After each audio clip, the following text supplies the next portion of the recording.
Sveiki visi senosios retro technikos mylėtojai. Štai pagaliau ir ant mano stalo atsirado vokiškoji legenda UR Royal Deluxe. Inžineriškai šis magnetofonas buvo vienas tobuliausių to meto gamintų magnetofonų. Na, o šiais metais jam kaip tik sukanka 52 metukai. Na, o dabar pakelkime kapotą ir įvertinkime jo būklę. Vien iš dangčio subraižymų galima spręsti, kad šeimininkas magnetofoną saugojo kaip savo akį. Nei vieno įbrėžimo neradau nei ant panelės, nei ant rankenėlių, nei ant paties korpuso. O gal jis išvis buvo mažai naudotas? Mane labiausiai sužavėjo, kad magnetofoną galima valdyti pasukamomis rankenėlėmis. Tačiau toks būdas valdyti magnetofoną reikalauja sudėtingesnės mechanikos.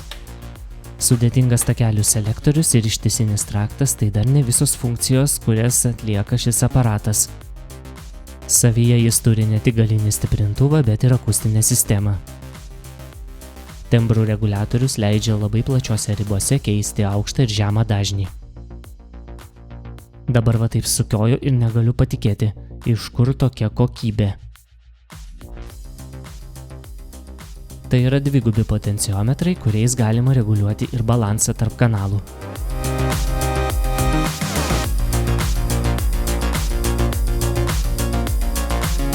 Čia, kaip matome, galima reguliuoti net 4 kanalus.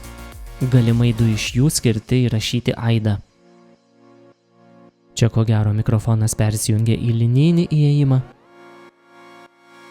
O čia dvigubas indikatorius viename, na dar tokio neteko matyti. Ir atėjo svarbiausias momentas pasižiūrėti, kaip laikosi mūsų galvutės.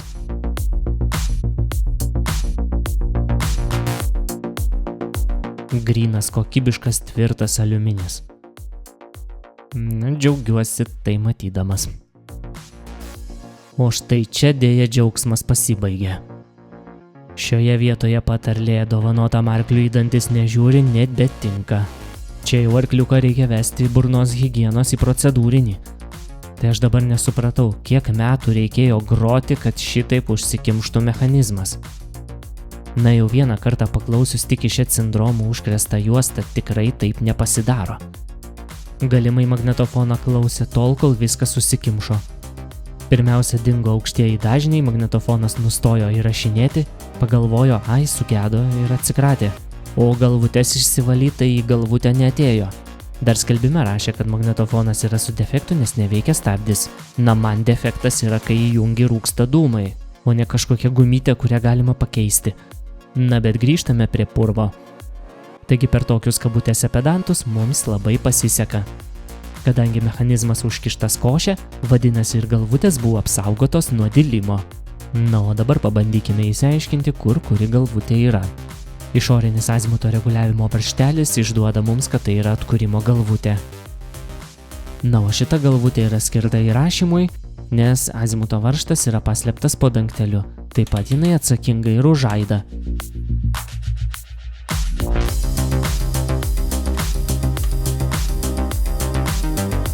Neblogas sprendimas stabilizuoti juostą prieš įrašymo galvutę. Trinimo galvutė taip pat padengta košė. Kita vertus apsaugota nuo dilimo. Tiek to tas purvas vėliau nuvalysim, dabar pažiūrėkime dešiniau.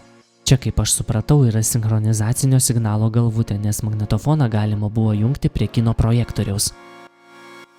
Na ką aš sakiau apie rakordo uodegas? Ar šitaip galima? Pažiūrėkit, rakordo jau nėra, rakordas nutrauktas. Na, o su pačia juosta reikės ko gero atsisveikinti, nes jinai ilgą laiką praleido ant magnetofono ir prisitraukė drėgmės.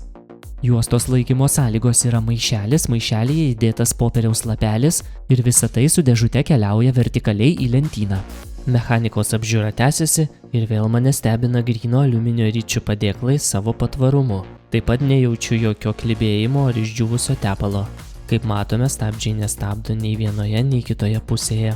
Kai kuriuose senose brošiūrose nurodyta, kad magnetofonas buvo skirtas įrašų studijoms, todėl buvo galimybė pakeisti 4 takelių galvučių bloką į 2 takelių be jokio kalibravimo. Tam net atsuktuvas nereikalingas. Ojoj, vėl tiesiog akis bado. Nieko tokio, pakentėkite jūsų didenybę ir tuoj būsite kaip naujas.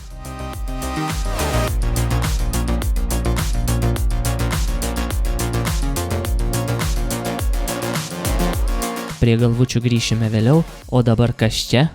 Matytas? Taip, tas pats traktoriaus garsą keliantis Elfos Astros Jupiterio majako siaubas parazitinis rolikas. Tačiau tik ne čia. Pati juosta trakte triukšmauja daug garsiau nei šis ratukas dirbdamas 19 greičiu. Paslaptis – minkšta guma paviršiuje ir plastikinė ratuką laikanti konstrukcija, neperduodanti vibracijų į korpusą.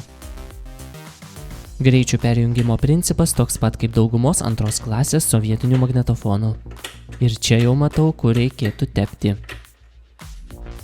Kai priėjimas geras, kodėl nepasinaudoti tokią progą?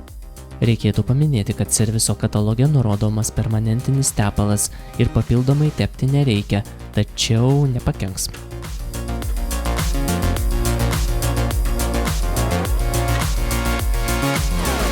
Toliau smagračio ašis neišdilusi, įvorėje jokios laisvės nejutau.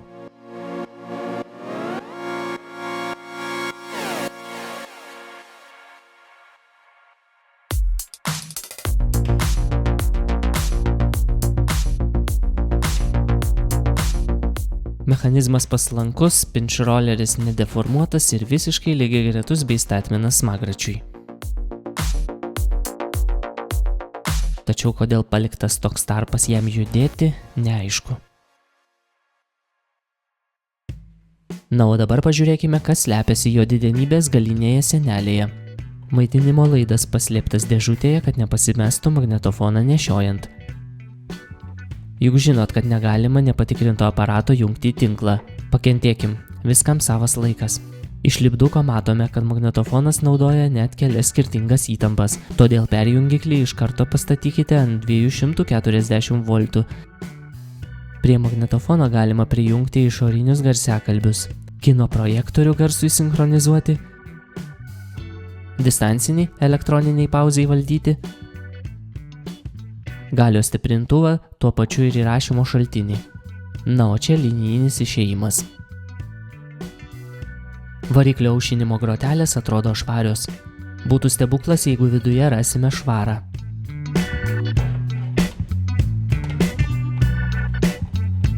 Na, tuomet kimbame į darbą ir pasižiūrėkime, kas slepiasi viduje. Tačiau... Dėmesio! Prieš atliekant bet kokius aparatūros remonto ar profilaktikos darbus ištraukite prietaiso šakutę iš elektros lizdo. Neturėdami elementarių radioelektronikos žinių, neardykite ir netaisykite jokių buitinių prietaisų. Šio video kūrybinė grupė neatsako už sužalojimus patirtus remonto metu. Šakutė ištraukta iš rozetės? Puiku, tuomet pirmiausia nuimsime rankeną atlaisvinę varžtus iš abiejų pusių.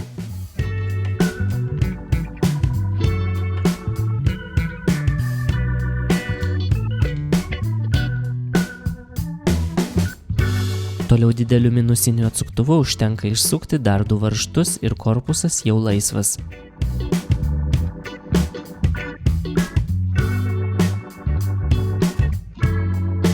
Mechanizmas atidaromas keliant apatinę korpuso dalį į viršų. Patogesniam darbui visą konstrukciją paverčiame ant šono. Neįtikėtina švara viduje skatina nevalyti, o tęsti darbus. Taigi išsiaiškinkim, kaip veikia stabdymo mechanizmas.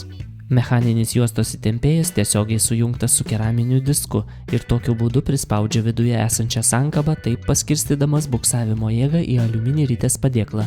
Stabdis keraminį diską atkūrimo metu turi visiškai blokuoti, kad sankabos spaudimas priklausytų tik nuo juostos įtempėjo padėties. Matome, kad diskas prasisuka į abi pusės. Dabar nuimsime stabdį ir įvertinsim jo guminės dalies būklę.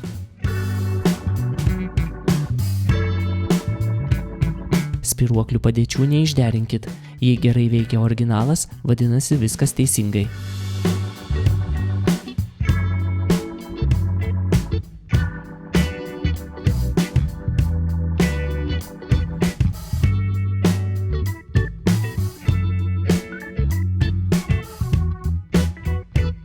Gal per kamerą ir nesimato, tačiau gumos paviršius smarkiai kaito ir susidarė kieta pluta, kurią galima išpjaustyti peiliuku, blogiau juk nebus.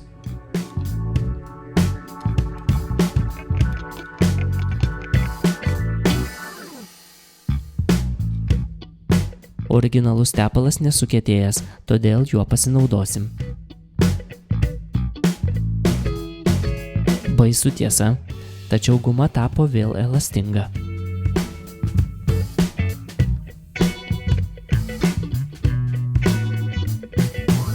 Grąžinam stabdį į vietas.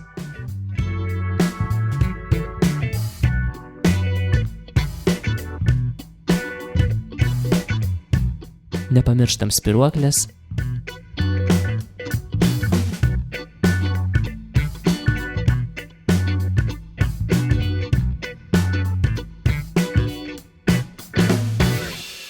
Ir valio, stabdis stabdo. Prieš laikrodžio rodyklę ryte tik prasisuka ant sankabos. Lygiai tokia pati situacija ir su antruoju stabdžiu.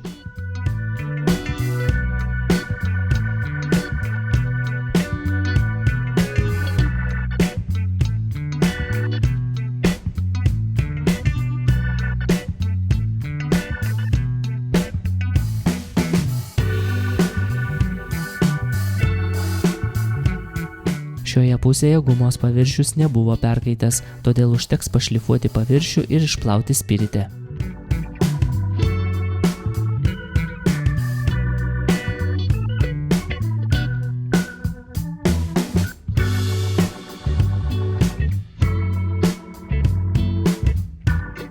Štai stabdžių problema išspręsta.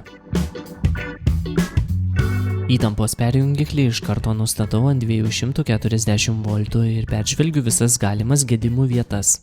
Čia viršuje maitinimo stabilizatoriaus plokštė, kuri dirba dviejomis įtampomis. O čia galių stiprintuvas su nebloga tranzistorių baze.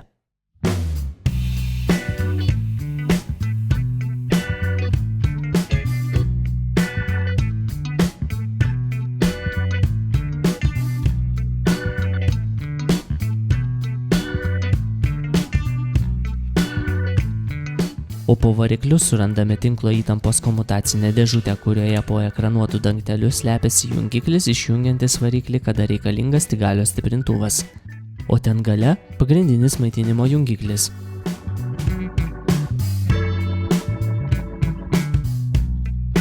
Toliau 8,5 mikrofaradų variklio paleidimo kondensatorius ir štai atšokęs folijos kraštas nuo dangtelio, kurį tiesiog priklijuosim.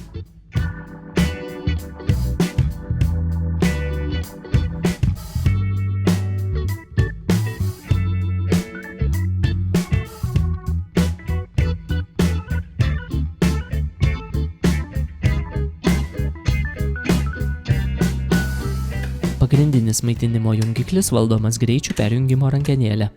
Ir čia būtų neprošal patepti. Taip pat tepame visus šliaužiklius ir griovelius, žinoma tik ten, kur gamykliškai matome senojo tepalo pėdsakus.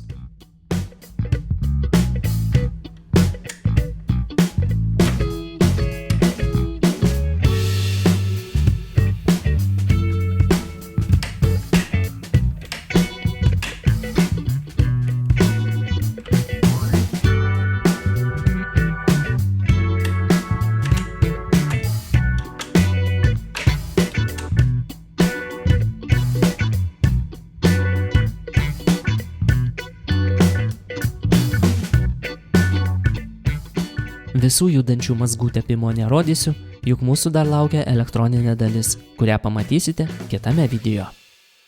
Kitoje dalyje – elektronikos diagnostika ir nukepę saugikliai. Ar kondensatoriai skaičiuoja paskutinės dienas? Ar bus panaudotas gesintuvas?